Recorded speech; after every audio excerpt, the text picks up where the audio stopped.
1954ला Mahatma फुलेंचा cinema झाला आणि ज्या सिनेमाची क्लॅप मुहूर्ताची क्लॅप डॉक्टर बाबासाहेब आंबेडकरांनी दिली. त्या सिनेमामध्ये Gadge Baba as a actor म्हणून दिसत आहेत. डोंबिवली फास्टमुळेच मी आज जो काय आहे तो आहे किंवा त्या प्रमाणात श्वास किंवा ह्याच्यामुळे माझे पहिले 5 सिनेमे जे आहेत ते श्याम पेनेकल, गोविंद नेहलानी, सुधीर मिश्रा जे ऑलमोस्ट सिनेमाचे मास्टर्स आहेत. पण महात्मा फुलेंनी जो एक सकारात्मक प्रयत्न केला होता ना त्या गोष्टीसाठी की शेतकऱ्यांच्या मालाला भाव मिळाला पाहिजे म्हणून इथल्या शेतकऱ्यांचा माल पुण्याच्या अवतीभोवती शेती करणारी, गावखेड्यात शेती करणारी त्या शेतकऱ्याचा मालाला योग्य भाव मिळाला पाहिजे म्हणून मुंबईच्या बाजारपेठेत ते पोहोचवण्याची व्यवस्था आणि त्यांना तो त्याचा मोबदला मिळवून देण्याची व्यवस्था हे हॅट्स ऑफच आहेत फुल्यांना. सांगावं लागत नाही की हे लहुजी आहेत म्हणून, पण तिथे एका ठिकाणी येतेच ना लहुजी अजून जित्ता आहे.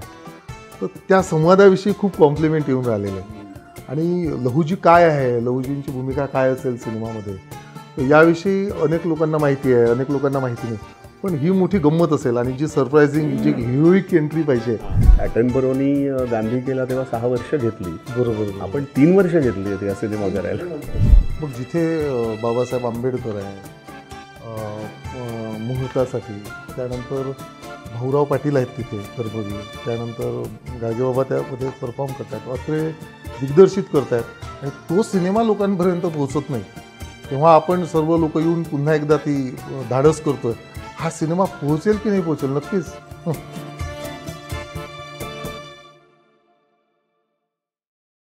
मी संदीप कुलकर्णी आणि माझ्याबरोबर आहेत निलेश जळमकर. आम्ही बोल भिडूच्या बाल्कनीमध्ये आहोत आणि बोल भिडू हा माझा आवडता यूट्यूब चॅनल आहे. मी खूप ह्याच्यावरती बघत असतो आणि एक छान आता वाटतं आहे की बोल भिडूवरती आपण बाल्कनीमध्ये बसून आपल्या गप्पा मारतो आहे. कारण आम्ही ना वेगवेगळ्या खूप अशा काय म्हणतो त्याला इंटरव्ह्यूज आणि हे करत आलेलो सत्यशोधकच्या निमित्ताने आणि हे फार बरं वाटतं आहे की आज मोकळेपणाने काही गप्पा मारतो सोडून द्यायचं आणि बोला. हां, तर त्यामुळे मुळात गप्पा मारण्याचं हे हेतू हा आहे की आमचा हा सिनेमा जो येतो आहे सत्यशोधक, आणि ह्या सिनेमाच्या आधी मी निलेशना कधीच ओळखत नव्हतो, म्हणजे माझी काहीच ओळख नव्हती आणि आज म्हणजे असं वाटतं की एकमेकांना चांगलेच ओळखून आणि तो ह्याचा प्रवासही 3-3.5 वर्षाचा आहे आपला. सो त्यामुळे एका माणसाला सुरू झाला तिथून 3-3.5चा आणि माझा असेल तो खूप आधीपासूनचा प्रवास आहे या विषयाशी संबंधित. आणि प्रत्यक्ष सिनेमाला सुरुवात जी केली म्हणजे लिखाणाला की हा सिनेमा करायचा, आणि जेव्हा निर्माते म्हणून आले किंवा विषयामुळं ती माणसं माझ्यापर्यंत पोचली आणि मी त्या विषयामध्ये आधी रमलेला होतो. त्याची कारणही अशी की डेब्यू केलेला होता मी गाडगे महाराजांचा आणि गाडगे महाराजांचे मी जेव्हा वेगवेगळे रंग पाहत होतो, अभ्यासत होतो, वाचत होतो, त्यावेळेला मला एक जाणवलं की 1954ला महात्मा फुलेंचा सिनेमा झाला म्हणजे ज्या सिनेमाची क्लॅप मुहूर्ताची क्लॅप डॉक्टर बाबासाहेब आंबेडकरांनी दिली. त्या सिनेमामध्ये Gadge Baba as a actor म्हणून दिसत आहेत. तेव्हाही महात्मा फुले कुठेतरी मनात येतच होते. नंतर वसंतराव नाईक करतानाही तेच घडलं. पण हा म्हणजे हे माहिती असल्यामुळे काही दडपण आलं का आपण जेव्हा सिनेमा करतोय तेव्हा असं काही काय माहिती असल्यामुळे म्हणजे हे की हा महात्मा सिनेमा ह्या लोकांचं कॉन्ट्रीब्युशन आहे, ह्या लोक दडपण यासाठी नाही दडपण यासाठी होतं ते की हा एवढा मोठी माणसं एकत्रित येऊन सिनेमा करत होती आणि तो सिनेमा माझ्या माहितीप्रमाणे तो प्रदर्शितच झाला नाही. मग जिथे बाबासाहेब आंबेडकर आहे मुहूर्तासाठी, त्यानंतर भाऊराव पाटील आहेत तिथे कर्मवीर, त्यानंतर गाडगेबाबा त्यामध्ये परफॉर्म करत आहेत, अत्रे दिग्दर्शित करत आहेत आणि तो सिनेमा लोकांपर्यंत पोहोचत नाही तेव्हा आपण सर्व लोक येऊन पुन्हा एकदा ती धाडस करतोय. हा सिनेमा पोहोचेल की नाही पोहोचेल नक्कीच हे दडपण होतंच. कारण नाही मी हा अनुभव घेतला आहे. कारण मी डोंबिवली फास्ट ज्या वर्षी करत होतो 2005मध्ये, त्याच वर्षी म्हणजे मी डोंबिवली फास्टचं शूटिंग करत होतो त्याच वर्षी मी साने गुरुजी पण करत होतो आणि तो माझा सगळ्यात मेमोरेबल वर्ष आहे. कारण हे असे 2 असे कॉन्ट्रास्ट रोल मी एका वर्षी करत होतो आणि कम्प्लीट एक नॉन व्हायलेंट माणूस, अत्यंत हळवा आणि एक कम्प्लिटली तोडफोड करणारा. आणि डोंबिवली फास्ट खूप गाजला आणि माझा खरं खूप साने गुरुजी हा आवडता रोल होता आणि तो लोकांपर्यंत पोचला नाही. आणि महात्मा फुले कितपत माहिती होता सिनेमा करायच्या आधी? जे काही आपल्या इतिहासाच्या पुस्तकात किंवा तेवढं जी काही वरवरची माहिती होती तेवढीच होती.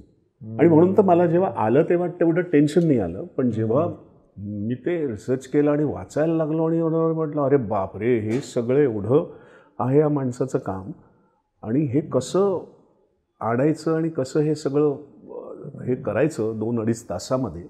मग आता आपण हा सिनेमा करतोय, ती जी भीती होती आपण साने गुरुजी नाही पोचवू शकला कारण ती त्या चित्रपटाशी संबंधित माणसं नव्हती तो सिनेमा घ्यायला करायला आलेली. आता ती भीती का वाटत नाही? एकतर जसं मी म्हटलं तसं आपल्या ह्याच्यामध्ये ह्या प्रोसेसमध्ये 3-3.5 वर्ष आपलीच गेली सिनेमा बनेपर्यंत. आणि ज्या काही शंका होत्या, कुशंका होत्या, ज्या काही कुठेतरी असं वाटत होतं की नाही हे पटतंय नाही पटतंय, ह्या सगळ्यामध्ये काय म्हणतो काय आपले बरं माझ्याशी जेवढा वाद घातला प्रत्येक सीनच्या बाबतीत, याच्या आधीच्या दिग्दर्शकांसोबत काम केलं किंवा लेखकांसोबत काम केलं तर एवढा वाद झाला होता? एवढा नाही झाला, पण तरी प्रश्न होती. हा माझा पिंड आहे. नाही प्रश्न ऍक्च्युली ना मी जेव्हा एकतर ना त्या फुलेंच्या बाबतीत मला सगळ्यात हे काय झालं ना, मला म्हणजे भीती होती पण हे नव्हतं कारण मी बराचसा म्हणजे तुम्ही जे हे केलं होतं माझा फोटो फुलेंच्या फोटो बरोबर मॉर्फ करून मला आधीच दाखवला होता, बरोबर, ज्याच्यावरती मलाच आश्चर्य वाटलं होतं की अरे मी एवढा दिसू शकतो यांच्यासारखा, हे मी कधीच इमॅजिन केलं नव्हतं, जे मला दिसलं. त्यामुळे ना ॲटलिस्ट दिसतोय मी हे तर हे झालं होतं. साने गुरुजी तसं नव्हतं, मी गोरा, ते खानदेशी सावळे. पण एक बरं झालं की डोंबिवली फास्टच्या निमित्ताने मी ते सगळं व्यायाम सोडून मी थोडंसं टॅन व्हायचा प्रयत्न केला, कारण तो डोंबिवली फास्टला पण मला त्याचा फायदा झाला की एक माणूस जो डोंबिवलीहून सारखा मला एक आठवतंय ज्याच्यावरती आपलं जोरात हे झालं होतं की शूटिंग एवढं, आणि निर्माते वगैरे प्रेशरमध्ये होते, सर्व टेन्शनमध्ये की होणार नाही की काय, आणि नंतर आपण दोघं व्हॅनिटीमध्ये बसून गप्पा करत होतो त्याविषयी सीनवर.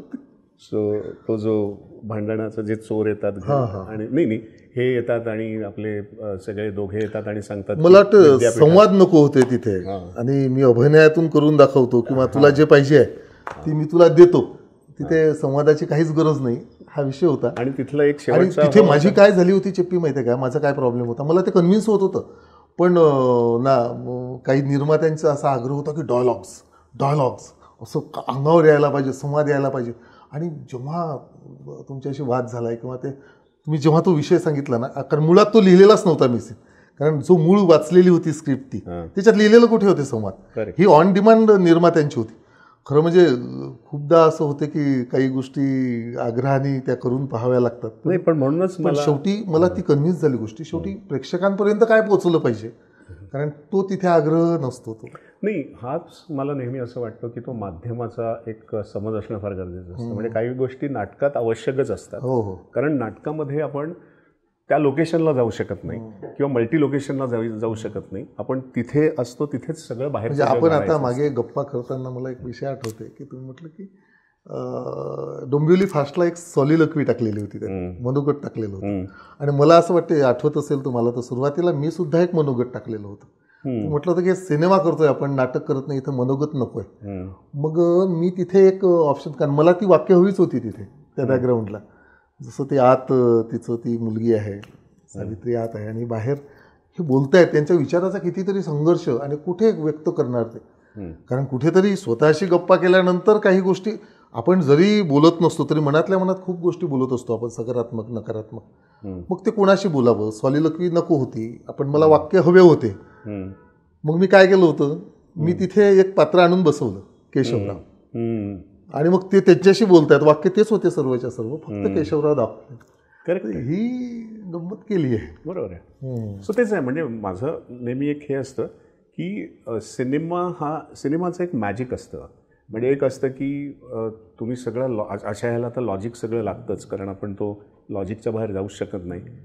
पण सगळं लॉजिक आल्यानंतर, जसं मी नेहमी म्हणतो की बायोपिक करताना तुमचं आयुष्य असतं 70 वर्षाचं किंवा जे काही मोठं असतं, पण तुम्ही तो 2-2.5 तासामध्ये सगळं दाखवत असता. तर त्यामुळे ना ते मॅजिक काम करतं की ज्याच्यामुळे ती एक हे असते की ज्याच्यामध्ये तुम्ही ते सीन्स असे गुंफता की ज्याच्यामध्ये असं वाटतं की अरे वा, अख्खं आयुष्य बघितलं 2.5 तासात. ही ती गंमत असते. आणि ती साधारण तेच आपलं एक हे होतं की नुसतं इन्फॉर्मेटिव्ह न होता ते लाईफ कसं आणायचं. जसं माझं एक सुरुवातीला आय थिंक पहिलीच जेव्हा हे आली होती त्याच्यामध्ये सावित्रीबाई होत्या, पण अशा फार त्यांचा प्रेझेन्स. त्याच्यात गंमत काय झाली होती माहिती आहे का, तुम्ही जेवढं लिहिलं तेवढं वाचलेलं होतं. आता इथे लेखक मी होतो आणि दिग्दर्शकही मी होतो, त्याच्यामुळं ना काही गोष्टी ज्या ब्रॅकेटमध्ये असतात त्या मी लिहिलेल्या नव्हत्या. आणि ते प्रसंग मी एवढ्यादा अनुभवलेले होते लिहिताना, एवढ्यादा मी त्याच्यावर चिंतन मंथन केलेलं होतं. त्यामुळे मला माहिती होतं की मी तिथे जेव्हा सेटला जाईल त्यावेळेला ते मी काय करणार होतो. तिथेही आपल्या खूप गोष्टी झाल्या आणि मग मी पुन्हा ते लिहून दिलं होतं सगळं. तुम्हाला आठवत असेल ऑफिसमध्ये बसून मी काय करणार आहे ते. आणि एक प्रसंग आठवत असेल, मला वाटतं की तुम्ही बोलून नाही दाखवलं ते, पण नक्की तुम्हाला तो आवडलेला असेल, की केशवराव कृष्णराव आणि ते बसल्यानंतर मी ते जे कुर्ता घालायचा तो त्या मुलाला दिला, उठून जाणं. आणि मग जेव्हा मी म्हटलं की लेंथ वाढते या सिनेमाची, हा काढायचा का, मी ते काढायचं नव्हतं मला, तो ॲक्च्युली मला काढायचा नव्हता, मला टेस्ट करायचं होतं की तो तुम्हाला आवडलं की नाही आवडलं ते. तर तुम्ही लगेच त्याच्यावर रिॲक्ट केलं की नाही नाही ते काढायचंच नाही, खूप छान झालंय ते. तेव्हा तुम्ही तिथे वाद केलेला होता माझ्याशी. आणि तो प्रसंग सगळ्यात जास्त तुम्हाला आवडला जेव्हा एडिट टेबलला मला काढायचा नव्हताच तो. जस्ट मी म्हटलं की काय खरंच हे काय असेल, तर तेव्हा ते म्हटलं नाही तो प्रसंगाला हात नको लावतो, तो प्रसंग. कारण त्याचं उठणं, कारण ते कुठे लिहिलेलं होतं ते, त्याच्या अंगात तो अंगरखा घालेल मुलगा आणि तो बालहट्ट. आणि ते जे आपण एक मेटाफर केलंय त्याच्याशी की इकडे यांचा हट्ट आणि तिकडे तो बालहट्ट, आणि मग तो घालतो आणि तो किती सहज त्याला समजावतो आणि याला किती सहज. सगळ्यात मला त्यातला आणि म्हणजे मुद्दा मला आवडलेलं सावित्रीबाईंचा वावर. म्हणजे हे इथे पॉलिटिकली ह्यांचं चाललंय आणि सावित्रीबाई ज्या बघतायत त्यांना कळतंय आता हे होणार आहे, हे कुठेतरी वेगळ्या रंगाने चाललंय. त्यामुळे ते जे आहे ना, ते न बोलता जे आलंय ना, सावित्रीबाईंचं समज आणि सावित्रीबाईंची सगळी ती जी हे आपण म्हणतो ना विजडम, जो त्यांचा जो आहे. मग याला क्रेडिट कोणाला देणार? तुम्हालाच सर, थँक्यू. अरे नाही, पण मी ॲक्च्युली काय होतं ना, रायटर डिरेक्टरची एक भीती पण असते. का सांगतो की जसं तुम्ही म्हणालात की ते डोक्यात असतं, खूप असं वाटतं की मी तिथे करणार, पण आम्हाला माहिती नसतं ते. जो मला काय वाटतं असतो ना, आपलं काय झालं ना दोघांचं, ते जमलंय. म्हणजे आपण एका ट्रॅकला असे आलोय, भांडणं केलेत, खूप हे केलं, पण एका ट्रॅकला आलो होतो. म्हणजे जेव्हा ठीक आहे तुम्ही आहे, राजेश्री आहे, चर्चा झाली, ते सर्व केलं आहे आपण एकत्रितपणे, छान सगळं घडून आलं आहे. आणि तिथे लहान मुलांना शूट केलं, तुम्ही कुठे होता? कुठे होता? नव्हते ना. पण गाणं पाहिल्यानंतर तुम्हाला काय वाटतं की ते दोघांची केमिस्ट्री आणि नंतर मोठे झाल्यानंतरची जी केमिस्ट्री शेवटी चालते ती मॅच होते की नाही? आता काय वाटतं मला, तुमची खरंच प्रतिक्रिया ऐकून घ्यायची आहे त्याच्यावर. आता ते गाणं बाहेर आलं, लोकांच्या प्रतिक्रिया येत आहेत त्या दोघांच्या नात्याविषयी. आपण जे चर्चा करून समोर सर्व घडवलं ते तिथे वाटते का तुम्हाला की नाही? फार छान. मला का वाटत होतं की सिनेमा अशा लेवलवरती पोचला होता, एका मॅच्युअर्ड लेवलवरती पोचला होता त्या दोघांच्या रिलेशनशिपमध्ये, तर आता ते गाणं इथे फिट होईल का, असं मला त्यावेळेला हे वाटत होतं. बरोबर. पण ज्या पद्धतीने ते गाण्याची बरोबर ती ओळ आणि त्याचा जो सगळा हे आहे मॉन्टाजेस किंवा तो जो सगळा हे आलाय, कोलाज आलाय, तो आता एकदम करेक्ट वाटतो. आणि तो शेवटी परत असा आहे ना की त्या दोघांचं जे एका वेगळ्या लेवलवरती सगळं जे पोचलेलं आहे ते बऱ्यापैकी त्या ह्याच्यामध्ये येतं. असा तो एक छान हे आहे. म्हणजे मी उत्सुक होतो ते जाणायला तुमच्याकडून. आता ॲक्च्युली आपल्याला ते चर्चा आपण केली नाही. खरं तर या बोल भिडूचे आभार मानायला पाहिजे की खूप पडलेले प्रश्न आता त्या निमित्ताने एकमेकाला विचारायला लागू. छान. म्हणजे मला रिव्हिजिटिंग सारखं आहे, म्हणजे काय झालं काय. आणि म्हणूनच मला खूप म्हणजे आवडतंय की मोकळेपणाने आपल्याला बोलता येतं. असं कधी आपण दिग्दर्शनातही तुम्ही म्हणजे काय प्रोडक्शनपासून सगळ्या अंगाने त्या सिनेमाकडे तुम्ही बघायला लागले होते. खरं फायदाच झाला या सगळ्या गोष्टींचा आज वाटते. आणि हे सगळं करताना जे काही घडते आहे किंवा जे काही वाटते आहे की मी पुन्हा त्याच याच्यावर येतो की हा जो माझ्यासोबत काम करण्याचा जो अनुभव होता, आता एवढ्या निशिकांत कामात अशी लिजंड लोकांसोबत काम केलेली आहे, काय वाटते सर तुम्हाला की काय? मला म्हणजे निशिकांत कामत आणि हे तर काय माझ्या आयुष्याचा म्हणजे इंट्रिगल पार्ट आहे. म्हणजे डोंबिवली फास्टमुळेच मी आज जो काय आहे तो आहे, किंवा त्या प्रमाणात श्वास किंवा ह्याच्यामुळे. पण माझं जे स्कूलिंग आहे ना आधीपासूनच ते माझे पहिले 5 सिनेमे जे आहेत ते श्याम बेनेगल, गोविंद निहलानी, सुधीर मिश्रा जे ऑलमोस्ट सिनेमाचे मास्टर्स आहेत. बरोबर. आणि मी जे मध्ये असतानाच मी वर्ल्ड सिनेमा पाहिला होता. त्यामुळे सिनेमा हा ना माझ्या सिस्टीममध्ये होता. बरोबर. जसं मी थिएटर केलं होतं तसंच सिनेमा पण काय म्हणतो त्याला त्याचं एक शिक्षण किंवा त्याचं एक ओरिएंटेशन आधीच झालं होतं. आणि बऱ्याच वेळेला आपल्याकडे मराठीमध्ये सिनेमा असं होतं की नाटक सिनेमामध्ये आणतो आपण. सिनेमा कधी लोक समजत नाहीत. आपल्याला वाटतं अरे छान नाटक शूट केलं असं वाटतं बरेच वेळेला बऱ्याच ह्याच्यामध्ये. तर ते मला पहिलं हे असतं की म्हणून मी पहिलं आता तर अगदी विचारतो तुम्हाला, कारण पहिले जे सिनेमे होते जे ह्यांच्यावरती केलेले वसंतरावांवरती देबू वगैरे, देबू आणि हे वगैरे, देबू मला अजून पाहायला नाही मिळालेलं, मला पाहायचा आहे. बरोबर. पण हा वसंतरावांचा केला होता. आणि जनरली तो अप्रोच आहे ना तुमचा तो थोडासा नाटकाचा आहे. इवन आत्ता सुद्धा जेव्हा तुम्ही बोलता किंवा जे तुमचं इवन लिखाण थोडंसं असतं ते थोडंसं नाटकातलं असतं, विच इज ओके. म्हणजे जे तुमचं ओरिएंटेशन असं आणि तुम्ही ते जेन्युइनली करता. तर पहिला कॉन्फ्लिक्ट माझा हेच होता की बाबा हे सिनेमा कसा आणणार तुम्ही ह्याच्यात. मला तर असं वाटायला लागलं आता की मी नाटक सोडू शकलो नाही आणि सिनेमा पकडू शकलो नाही अशी अवस्था झाली की काय माहिती. कारण वस्तुस्थिती अशी आहे की जेव्हा मी नाटक करायचो ना त्यावेळेला ती सर्व मंडळी म्हणायची की नाटक सिनेमासारखं करतोय हा. म्हणजे जे कधी स्टेजवर घडलं नव्हतं, जे कधी स्टेजवर दिसलं नव्हतं आणि जो कधी कोणी विचार केला नव्हता की स्टेजवर असं करता येते, ते प्रयोग मी केले. म्हणजे हत्ती घोडे स्टेजवर आणलेले आहेत मी, हे सगळे प्रयोग केलेले आहेत मी. त्याच्यामुळं आता ही गंमत, ही नवीन कॉम्प्लिमेंट आहे मला की सिनेमामध्ये मी नाटक दिसते आहे माझं, पण मला नाटकामध्येही सिनेमा दिसला अनेक लोकांना माझा. ही गंमत आहे झालेली.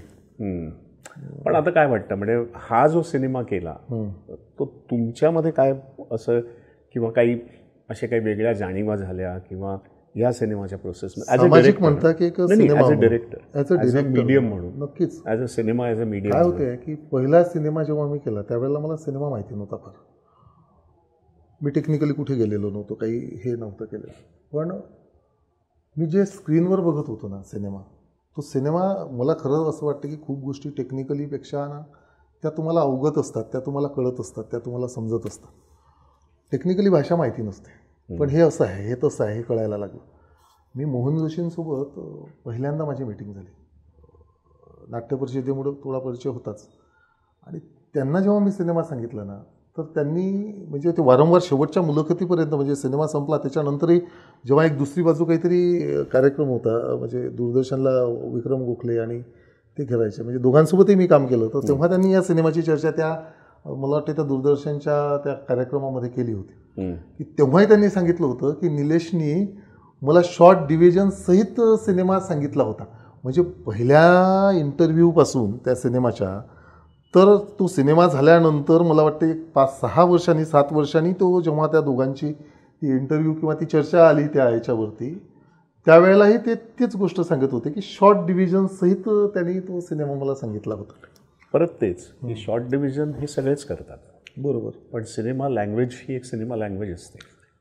तर ती मला असं म्हणतं आहे की ह्या सिनेमामुळे अशी काही बरकत झाली. मी तेच सांगतोय की मग हे जे सर्व झालं होतं की या मला टेक्निकली ज्या गोष्टी होत्या त्या दुसरा सिनेमा, तिसरा सिनेमा, चौथा सिनेमा, तर ती परिपक्वता आलेलीच होती. पहिलाही सिनेमा छान झालाच कारण शासनाने पुरस्कृत केला आणि सगळ्या गोष्टी घडलेल्या आहेत त्याच्यामध्ये, वेगवेगळ्या ठिकाणी अवॉर्ड्स मिळाले आणि तो सिनेमा कळलेला होता मला त्या प्रोसेसमध्ये. म्हणजे एका इन्स्टिट्यूटमध्ये एज्युकेशन न घेता तो एक सिनेमा करताना एक माझी ती जी एक सिनेमाची जी एक टेक्निकल एज्युकेशन असतं ते मला तिथे म्हणजे जवळपास ती प्रोसेस पूर्ण झालेली होती. आणि आता जो सिनेमा केला आहे सत्यशोधक, तर तो तर सर्व बाबतीत आता माहीतच आहे सगळं. जेव्हा सावित्रीचं आपलं कास्टिंग होत होतं, जसं आपण म्हणलं ना पहिला शेड्यूल आपण ऑलमोस्ट सावित्री आपलं अजून फिक्स पण झालं नव्हते आणि आपण वेगवेगळे सीन्स सुरू केले होते. ॲक्च्युली राजश्रीची कास्टिंग तर तुम्ही सुचवलेली आहे, तर आपण आता वारंवार बोलतोच आहे. मला जाणून असं घ्यायचं आहे अगदी जेन्युइनली सांगायचं, कारण राजेश्वरी हे ठीक आहे, मी पण तिच्यावर काम नव्हतं केलं, पण राजश्री काम नव्हतं केलं, पण तिचं काम पाहिलं होतं आणि माहिती होतं की ही सिनेमाची ॲक्टर आहे. थिएटर तिने केलं होतं आणि दुसरी गोष्ट ती समाजकार्य एवढं म्हणजे तिचं स्वतःचं शाळेचं काम आणि ती एवढं मनापासून ती करायची.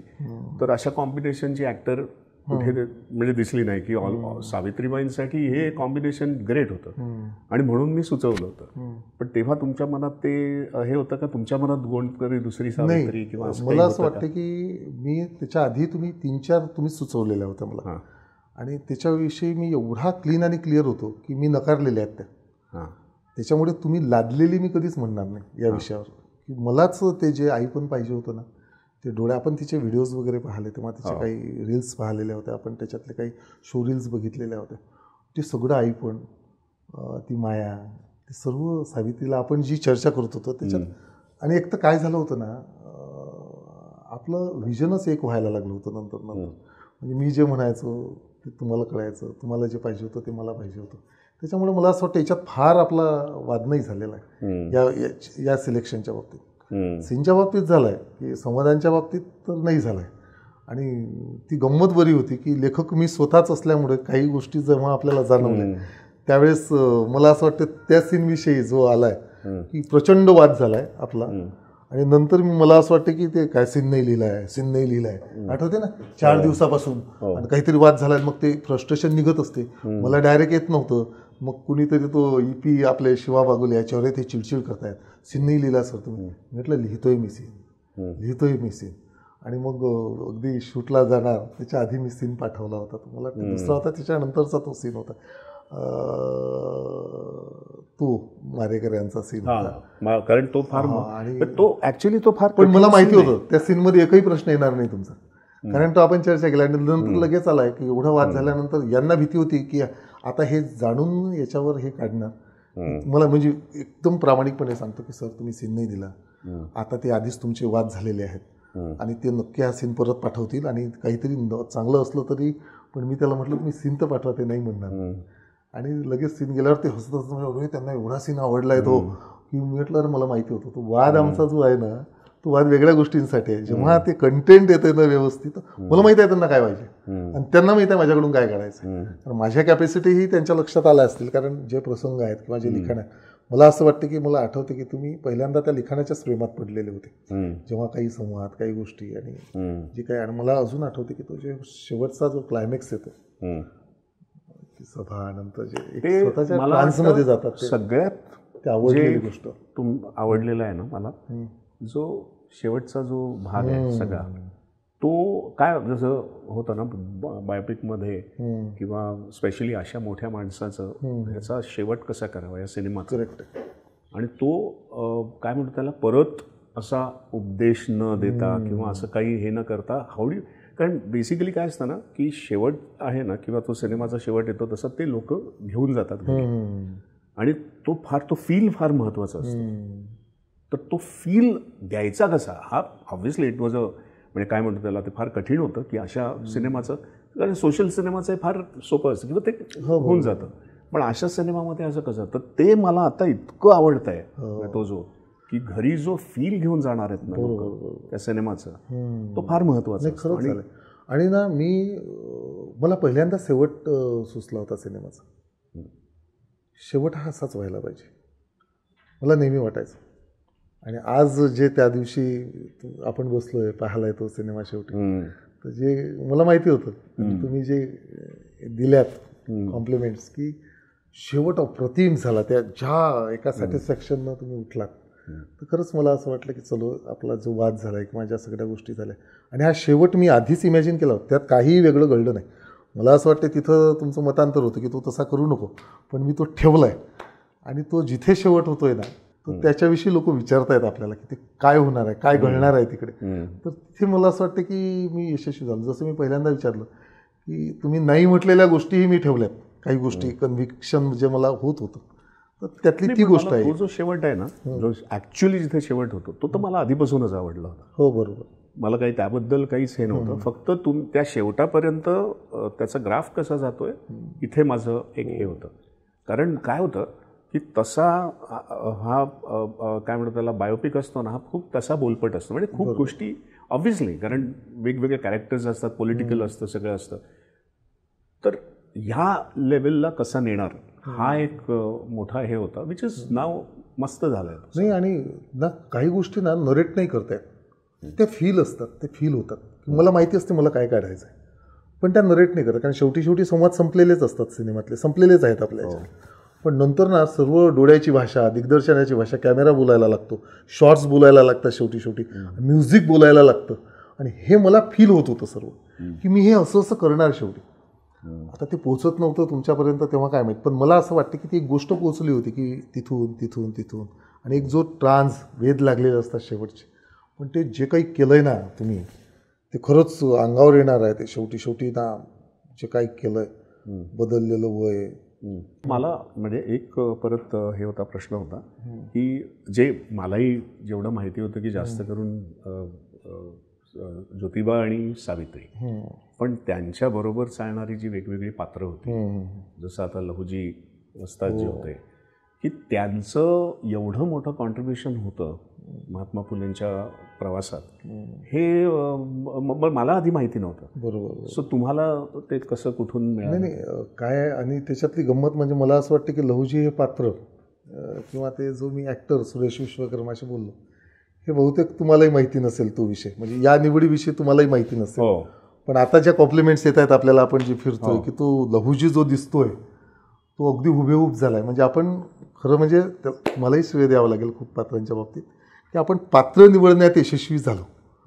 आणि ती लहुजीची गोष्टसुद्धा, आणि लोकांना सांगावं लागत नाही की हे लहुजी आहेत म्हणून, पण तिथे एका ठिकाणी येतेच ना की लहुजी अजून जित्ता आहे, तर त्या संवादाविषयी खूप कॉम्प्लिमेंट येऊन राहिलेले आहेत. आणि लहुजी काय आहे, लहुजींची भूमिका काय असेल सिनेमामध्ये, तर याविषयी अनेक लोकांना माहिती आहे, अनेक लोकांना माहिती नाही. पण ही मोठी गंमत असेल, आणि जी सरप्रायझिंग हिरोईक एंट्री पाहिजे. तिकडे मला आत्ता आठवलं, तिकडे एक परत आपला एक मत हे होता की जेव्हा लहुजी येतात आणि त्या ह्यांना थांबवतात आणि तिथे जी लाठी चार्ज, तिकडे परत माझा एक हे होता की कारण त्या स्टेजला ऑलमोस्ट फुलेंनी ना, जरी ते कुस्तीतले असले, त्यांचेच शिष्य असले, त्यांचे हे असले, तरी ते अशा लेवलला आहेत आता की ते काय म्हणतो त्याला, विजडम आणि काय म्हणतो त्याला विचार आणि हे पसरवण्याच्या ह्याच्यात आहेत, त्या ह्याच्यामध्ये. त्यामुळे तिकडे फुलेंनी येणं आणि हे करणं, तुम्ही वाद केला होता माझ्याशी की तो मला फुले मारझोड करताना नको आहे किंवा ज्या इंटेलेक्ट, पण तुम्हाला गंमत सांगू का, तो मग मी कॅन्सल का केला हे विचारा.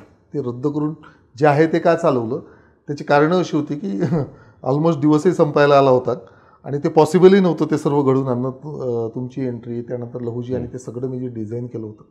पण पुन्हा मी जे म्हणतोय की मी ते नरेट करण्यात तिथे ज्या काही सगळ्या मर्यादा होत्या, त्याच्यामुळे मी तिथे थोडा नाही. माझा परत मुद्दा दुसरा, मी तेच सांगतोय, नाही वेगळा होता. कसं की आधीच्या आपण जे शूट केलेला सीन होता, ज्याच्यामध्ये ते ह्याच्यात जातात, जो ट्रेलरमध्ये पण आहे की जर चर्चा करायची असेल तर मी तयार आहे, नाहीतर तुम्हाला जर बळच दाखवायचं असेल तर तुम्हाला ते परवडणार नाही. करेक्ट. ते जे डायलॉग आहे, तो डायलॉग आपण ऑलरेडी शूट केला होता. करेक्ट आहे. आणि तो इतका इम्पॅक्टफुल होता की आधी जर का फुले दाखवले असते तर त्याचा जो इम्पॅक्ट होता ना, तो गेला असता. नाही, क्रिएट झाला असता, तो पुन्हा क्रिएट झाला असता.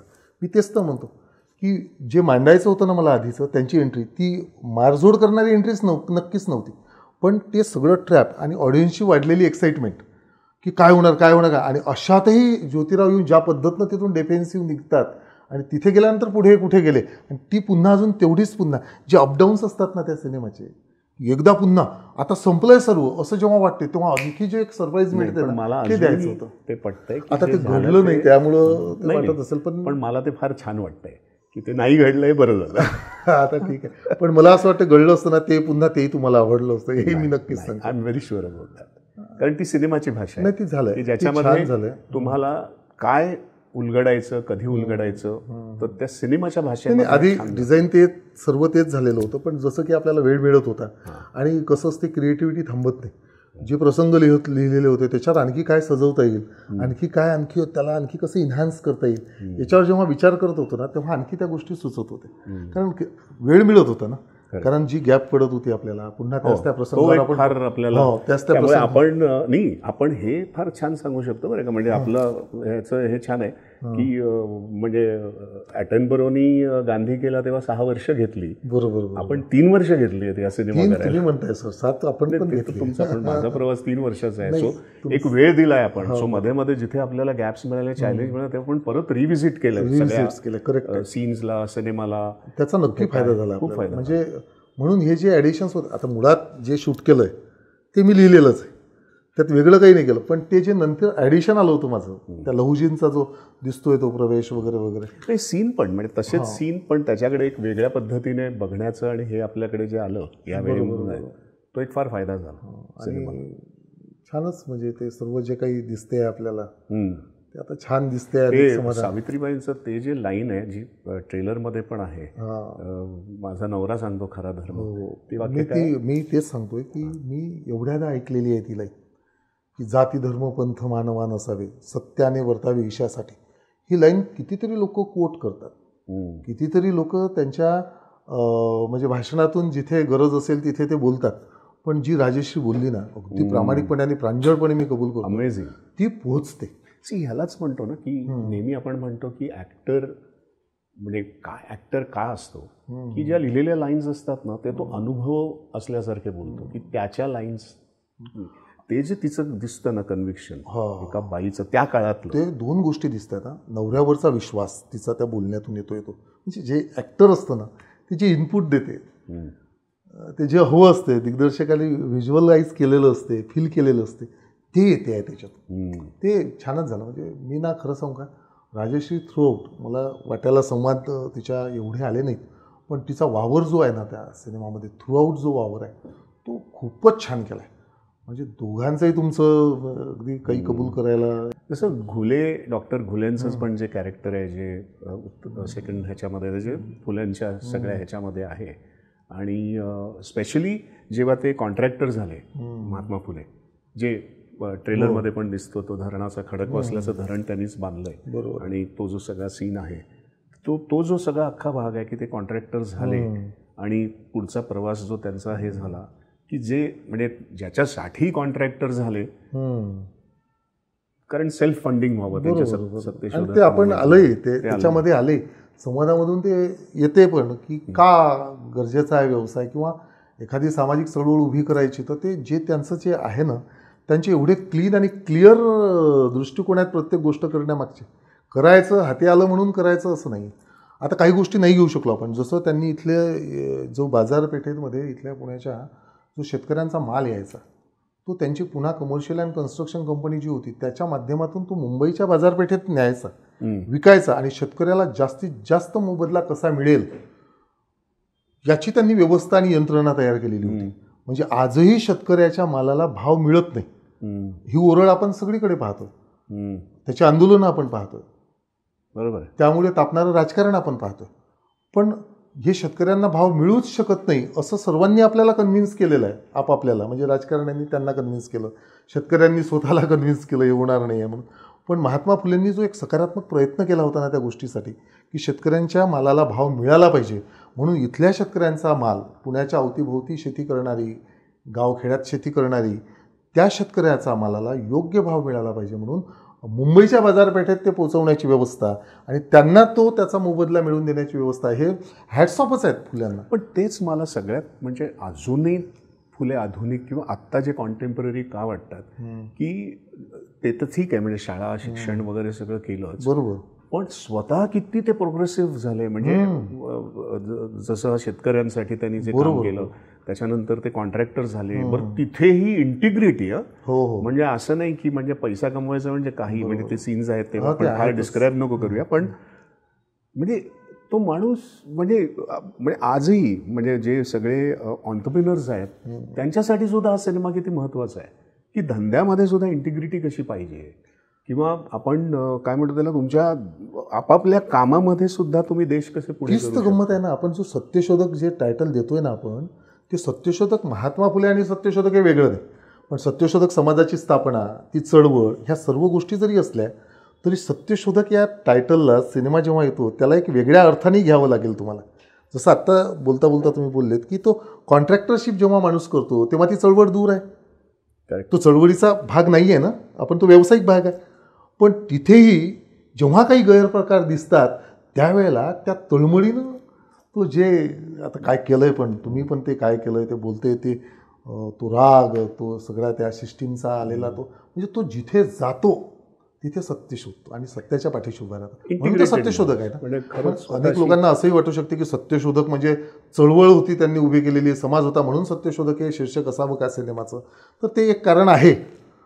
पण मला असं वाटतं की त्याच्यापेक्षाही समाजाच्या वेगवेगळ्या क्षेत्रामध्ये तो माणूस जेव्हा वावरतो, म्हणजे व्यावसायिक क्षेत्र असेल, काही कौटुंबिक ना तो प्रसंग तुम्हाला आठवतो ना, मला त्यांच्या घरचा जो तिथे जे सत्य तो शोधतोय. आता जे जाणवलं किंवा आता बघताना किंवा हे करताना जाणवलं की सत्यशोधक ही चळवळ म्हणून तर होतीच, पण तो त्यांचा आतला पण प्रवास होता. करेक्ट आहे की प्रत्येका गोष्टीमध्ये काय आहे सत्य, ह्याच्यामागे काय आहे, आपण का असे वागतो, आपण का असं वागायला पाहिजे, हा जो त्यांचा पण एक सतत इंट्रोस्पेक्शन चालू होतं ना, ते परत होतं. ते मी तेच म्हणतोय की चळवळ जर बाजूला ठेवली आपण, सत्यशोधक हे शीर्षक चळवळीपुरतं न घेता, हे तुमच्या आयुष्याचं एक, ज्याला म्हणतो ना आपण की तुमच्या आयुष्याचं ते तत्त्वज्ञान आहे, तुमच्या आयुष्याची जगण्याची ती रीत आहे, पद्धत आहे, की चळवळ बाजूला ठेवूया.